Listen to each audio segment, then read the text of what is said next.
really longing and longing every day to be really like Him, to really become the original masterpiece na ginawa niya talaga before.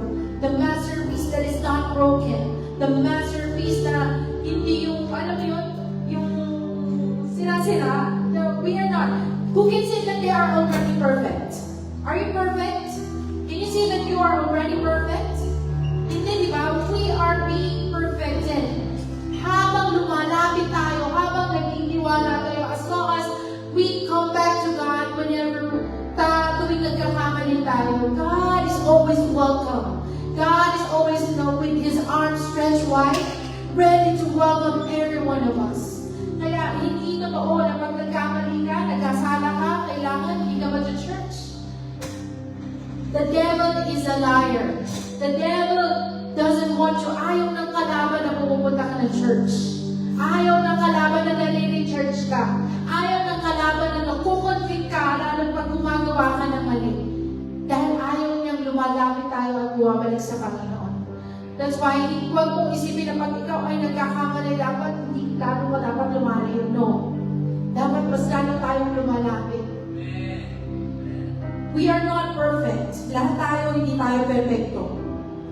Lahat tayo, the very reason why we are not perfect, para malaman natin na we have a need, and that need is God. Si Lord lang ang magiging sagot sa lahat ng kakulangan natin. So that's what we have to know. Hallelujah.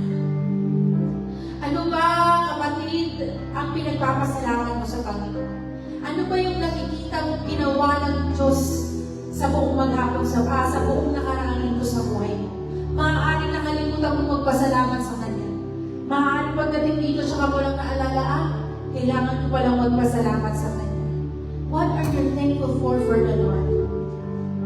Ibigit mo ang iyong mga mata kapatid. Simulan mo magpasalamat sa Panginoon. Think of all the details. What are the things that you are thankful for to the Lord? Ano ba yung pinagpapasalamat mo? Magpasalamat ka, kapatid. Sabihin mo, ibakan mo ang bibig mo. Kausapin mo ang Panginoon. Sabihin mo, Lord, nagpapasalamat ako dahil ganito, ganyan. Sabihin mo, hindi ko alam kung anong pinagdaanan mo, kapatid. I don't know what happened to you. I don't know what happened to you. I don't know what are the great things, the blessings that the Lord has given you. But this is the time that you can give thanks to God. And even you can give thanks to God sa mga bagay na gagawin pa lang yan. Yung ano yung pinagdadasal mo, give thanks to God because the Lord is ready to answer your prayers. Give thanks to the Lord. Magpasalamat tayo sa Panginoon. Lord, salamat. Salamat sa buhay ng mga kapatid kong ito, Lord. Lord, they are here. They are here because they have faith that when they come, they will find you, Lord God.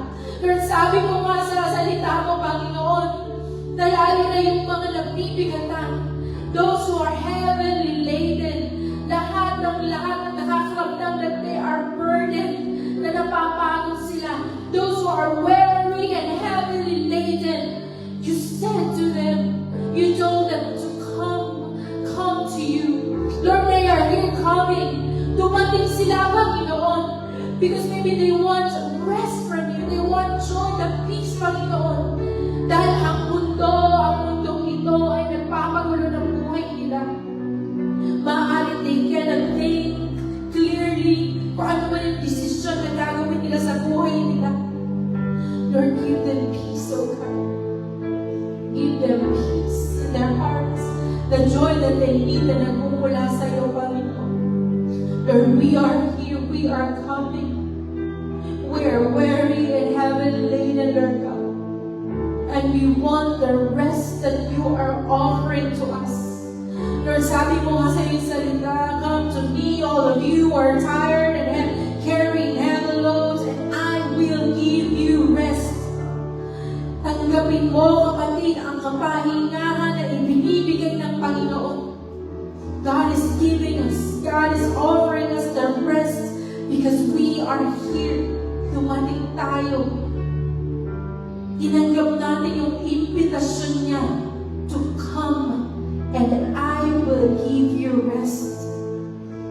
Lord, salamat po sa kapahingahan, Panginoon.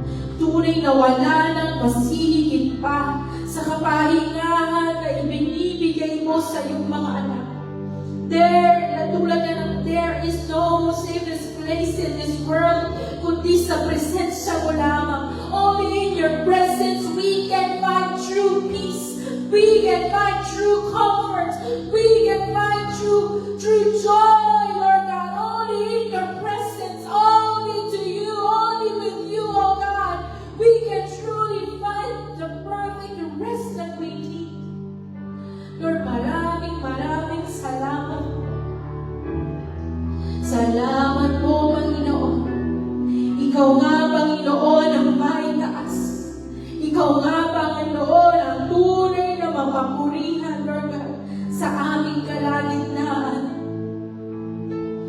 Lord, alam mo ang nasa puso ng bawat isa. Ang mga pinakatatago-tago naming mga sikreto, Panginoon.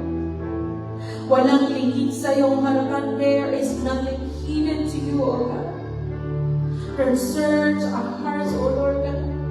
Yung mga bagay na hindi namin na ibibigay sa iyo, turuan mo kami, Panginoon, na itaas at ibigay ang lahat-lahat, Lord God, sa iyo. Lord, give us the rest na nagmumula sa iyo, Panginoon. Take away any negativity in our hearts and in our minds, Panginoon. Naririto kami upang, Panginoon, upang purihin ka, sambahin ka. And with that, Lord God, we know that you are a good God. You are always ready to give good things to your sons and daughters sa mga anak mo, Panginoon. You are always ready to give. You are always ready to bless and to help. Because you are our present help in times of needs, Panginoon. Salamat po, maraming salamat po, Lord. I can purify us and cleanse us with your blood. Purify us and cleanse us with your blood. Lord, we lift up to you everything. Lord, iniiwan namin ang lahat ng worries namin. Lord, iniiwan namin ang lahat ng worries namin about our family, about our job, sa sarili namin, sa kapitbahay namin, sa mga boss namin, Lord. Tinatanggal namin, Lord God. Lord, binibigay namin lahat sa iyo, Panginoon. And we are here. We will focus, Lord God, on you. We will focus only to you, O God. We will focus our eyes on you, O Jesus. Hallelujah. The author and the one who the perfecter of our faith. Hallelujah. Hallelujah. Hallelujah. Hallelujah. We rebuke the works of the enemies in the name of Jesus. You don't have any right to be here in the name of Jesus. We command you to go out in the name of Jesus. Hallelujah, hallelujah, hallelujah. Hallelujah. We forbid the enemies na gumawa at manggulo sa oras nito sa isip, sa mga isipin at puso ng mga kapatid po ito. Truly no weapon formed against us shall prosper in the name of Jesus. Salamat po, Panginoon. Salamat po. Salamat po. Thank you, Lord Jesus. We offer to you this time. We offer to you this time. May you be glorified, be honored, and magnified. In Jesus' name we pray. Amen. Amen. Hallelujah. Hallelujah. So, come on, church. I invite you all to worship, praise our